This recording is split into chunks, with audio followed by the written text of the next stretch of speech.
जिला शामली, थाना कांधला और गांव का नाम है किबाना। भारत समाचार की किसान महापंचायत में आपका स्वागत है और मैं हूं नरेंद्र। बहुत लंबे समय से करीब 3 महीने से ज़्यादा का वक्त होने को है और किसान आंदोलन लगातार जारी है। अब ये किसान आंदोलन जगह जगह छोटे छोटे कस्बों और गांव तक पहुंच चुका है और जो किसान हैं वो पूरी तरीके से केंद्र सरकार के खिलाफ लामबंद हो रहा है। हम जहां पर मौजूद हैं ये गठवाला खाप की पंचायत यहाँ पर अभी थोड़ी देर पहले तक चल रही है और ये अभी भी जारी है। लंच ब्रेक यहाँ है और इसी पंचायत के मुखिया बाबा हरकिशन ने संजीव बालियान को 4-5 रोज पहले ये याद दिलाया था कि उनका समाज और किसानों के प्रति क्या कर्तव्य है। वो केवल केंद्र में मंत्री नहीं हैं, वो किसानों के भी कोई होते हैं और इन्हीं किसानों ने उनको मंत्री बनाया है, सांसद बनाया है। लेकिन सबसे बड़ा सवाल यह है कि केंद्र की सरकार मानने को तैयार नहीं कि जो कृषि कानून है उसकी खामियां बहुत सी हैं जो किसानों के हित में नहीं है। लेकिन अड़ियल रवैये के चलते अब किसान यहाँ पर इस फॉर्म में आ चुके हैं, इस स्वरूप में आ चुके हैं और लगातार पंचायतों का दौर चल रहा है। आप बताओ जी, जो कानून है, कानून में दिक्कतें क्या हैं, क्या खामियां हैं? हमारी जमीन जाने का अंदेशा है तकड़ा, तो इसलिए हम जो है इससे कानून तक खुश नहीं। लेकिन मोदी जी कहते हैं कि आप यकीन करो जमीन नहीं जाएगी, एमएसपी पे आपका जो फसल है वो बेची जाएगी, उसका आपको मूल्य मिलेगा, भरपूर पैसा मिलेगा। मोदी तो डिवाइडेड एंड रूल, वही इंग्लैंड वर्ड वाला काम है इसका मोदी का। हमें यह सरकार जो है ये शर्त मंजूर नहीं है। शर्त मंजूर नहीं है?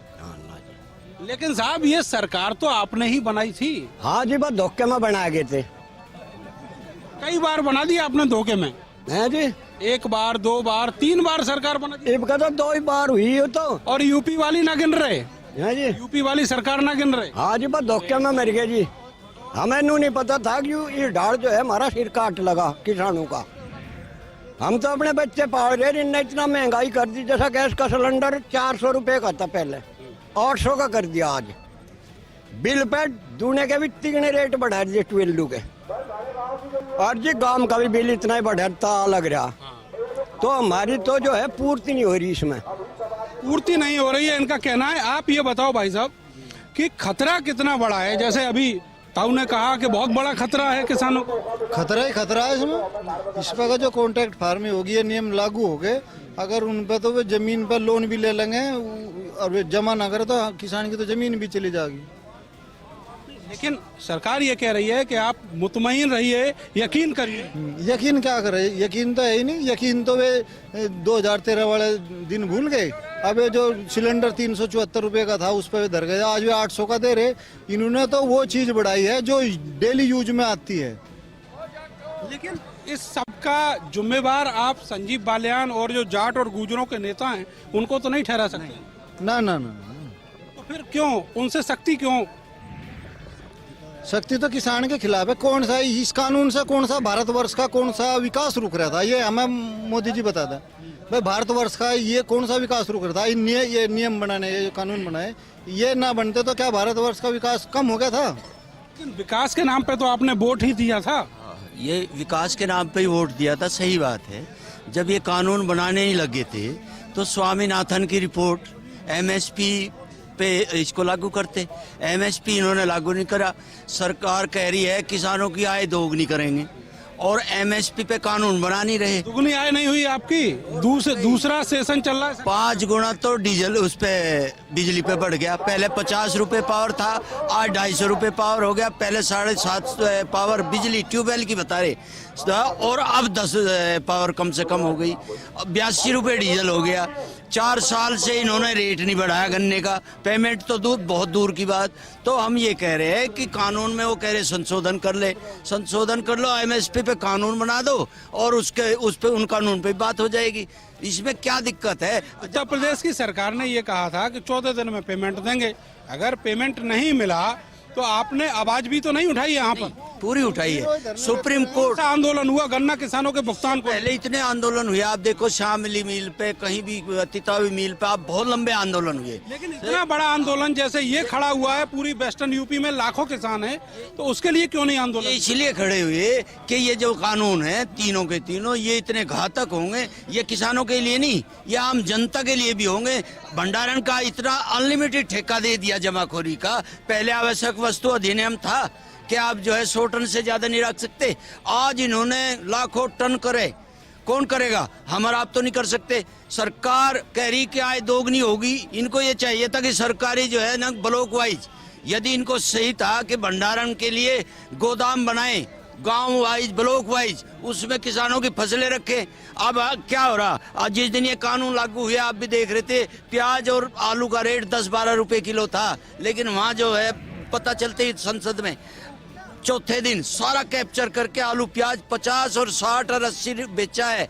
अब भी हमारे से 10 रुपए किलो खरीद देंगे और बेचेंगे 100 रुपए। एमआरपी पे कंट्रोल नहीं रहा, एमएसपी पे कानून नहीं बना रहे। एमएसपी पे तो आपकी मूजी भी खरीदी, गन्ना भी खरीद रही है सरकार, और एमएसपी पे खरीद तो रहे हैं गन्ना, पर उसका भुगतान तो नहीं दे रहे।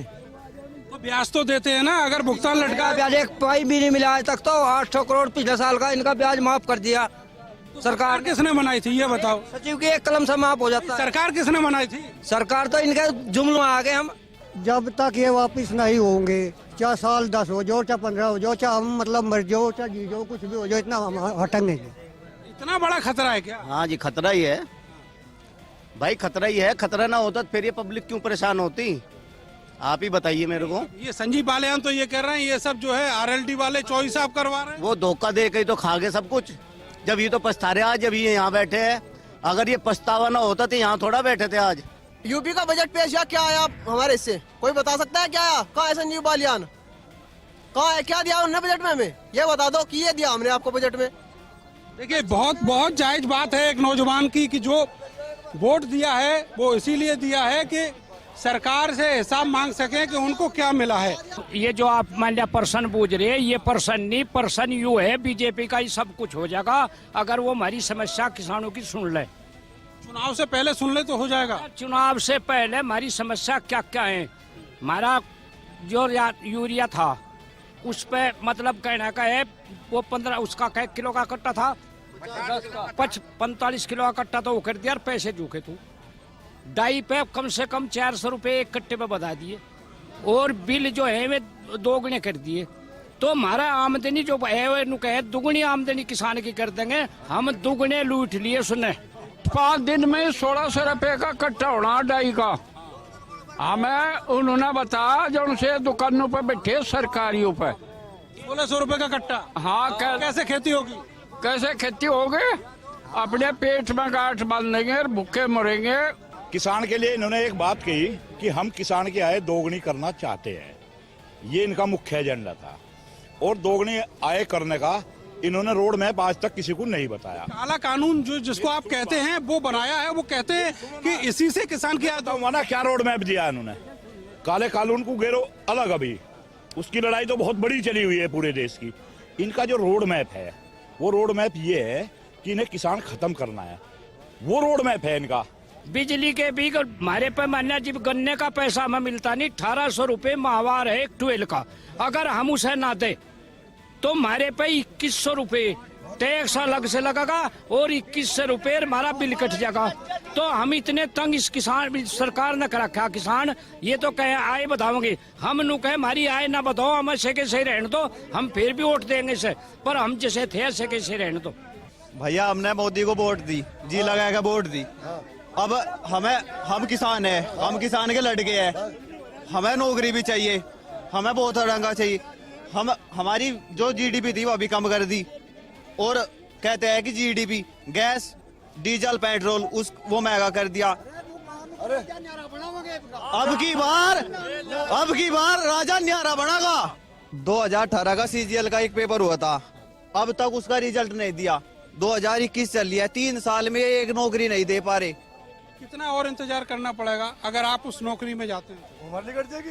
उसमें अगर अगली साल ये 2014 में 16,000 थी, जो 18 में आई वह 10,000 की आई, अब की बार जो CGL की जो नौकरी दे रहे 8,000 दे रहे, कम क्यों कर रहे हैं ये? अच्छा एक बात बताओ, आपका क्षेत्र ये वो क्षेत्र है जहां 2013 में जब हिंदू मुस्लिमों के बीच में झगड़े हुए, दंगे हुए, तो उसके बाद में यहाँ की सूरत जो थी बिल्कुल सियासी बदल गई। अब आप ये बताइए कि अब आप उस चीज से कुछ सबक लेना चाहते हैं? उस बात से सबक तो मिल गया, मिल गया सबक। उस बात पे लेके तो ये वोट ले गए हमारे से, हिंदू मुस्लिम करा के। अब इनको वोट क्या सपोर्ट भी नहीं मिलेगी। वोट से पहले तो सपोर्ट की जरूरत पड़ती है, वोट से पहले तो सपोर्ट की जरूरत है, सपोर्ट भी नहीं मिलेगी इनको तो वोट की तो दूर की बात है। बाबा हरकिशन है, उन्होंने भी अभी 2-3 दिन पहले जब संजीव बालियान आए थे तो आप लोग भी रहे होंगे, क्या कहा उन्होंने? उन्होंने जी कुछ नहीं कहा, उन्होंने सिर्फ ये पूछा कि भाई क्या परेशानी है, उन्होंने सुन ली। आप देख लो जाके उस पे क्या कार्रवाई करेंगे, कुछ भी नहीं। यहाँ पे पंचायत, यहाँ पे आए वहाँ पे आए, बस हमदर्दी लेना चाह रहे हैं और कुछ नहीं। आपने कहा कि तीनों कानून से हमारा जो है दुगना करना चाह रहे किसानों का। आप ये बताओ, उन्होंने तो कहा था 2 करोड़ नौकरी देंगे, 15 लाख देंगे, उन्होंने कहा था, करा कोई वादा? जनता का जो है उनसे वादा उठ चुका है। अगर वो MSP पे गारंटी दे दे, इन्हें कानून को वापस कर ले, तो जनता का जो है भरोसा वापस आ जाएगा। लेकिन ऐसा सरकार करना नहीं चाह रही है, अड़ियल हो रही है। ऊपर से और क्या कर रहे हैं, आतंकवादी, खालिस्तानी, यही सबके दिमाग में भर रहे हैं। ये तो किसानों के लिए भी कहा। अरे मोदी जी, किसान सुनो एक सेकंड, मैं मोदी जी एक सेकंड, मोदी जी ने संसद में क्या कहा? उन्होंने कहा कि जो ये जियो के टावर है ये उखड़ गए, इनका दुख है। हमारे 215 किसान भाई शहीद हो गए हैं, उनका क्या है? मौन। हमारे आदमी जो है मौन करने बैठे वहाँ पे, मतलब जो भी है उसमें, तो उन्होंने ताली बजाने लगे, ऐसे उसमें टेबल खींचने लगे। ये जो पर्ची में 0,0,0 दे रहे, ये रेट क्यों नहीं खोल रहे गन्ने का? इसीलिए नहीं खोल रहे कि 4 साल से बढ़ाए नहीं है और बढ़ाया नहीं रही, और हमारे पता ब्याज चल रहे हैं। इसी बात का तो जवाब संजीव बालियान और सुरेश राणा क्यों नहीं बढ़ाया ब्याज? अपने मंत्रियों से, विधायकों से 14 दिन में पेमेंट करेगा, क्यों नहीं किया इन्होंने? ये किसानों की जो ताकत है उसका एकदम से ओपन प्रदर्शन है। बिल्कुल साफ कहा है कि केंद्र की सरकार जब तक तीनों किसान कानूनों को वापस नहीं लेती, जो एग्रीकल्चर में सुधार के लिए कानून बनाए गए हैं उनको वापस नहीं लेती, तब तक किसान मानने वाले नहीं हैं। गठवाला खाप के जो लोग हैं उनका कहना है कि नए जो घेराव है, नए जो डेरे हैं वो सरहद पर डाले जाएंगे, और अभी फिलहाल यहाँ पर जो पंचायत चल रही है उसमें यही फैसला लिया जाना है कि इस आंदोलन की आगे आने वाले समय में रूपरेखा क्या होगी, और जो टिकैत का समर्थन कैसे करना है, जिनका एक नया धरना चल रहा है दिल्ली की सरहद पर, वहाँ पर किस तरीके से उनको सपोर्ट करना है। इस तरह का जो जोश है वो अब किसानों में भरा हुआ है। अब ये मान लीजिए कि सरकार अगर अपना रवैया थोड़ा सा लचीला नहीं करती तो किसान अब यहाँ पर उठ खड़े हुए हैं और वो 2-2 हाथ करने का मन बना चुके हैं। फिलहाल मिलेंगे एक नई पंचायत के साथ। अभी आप देखते रहिए भारत समाचार। नमस्कार।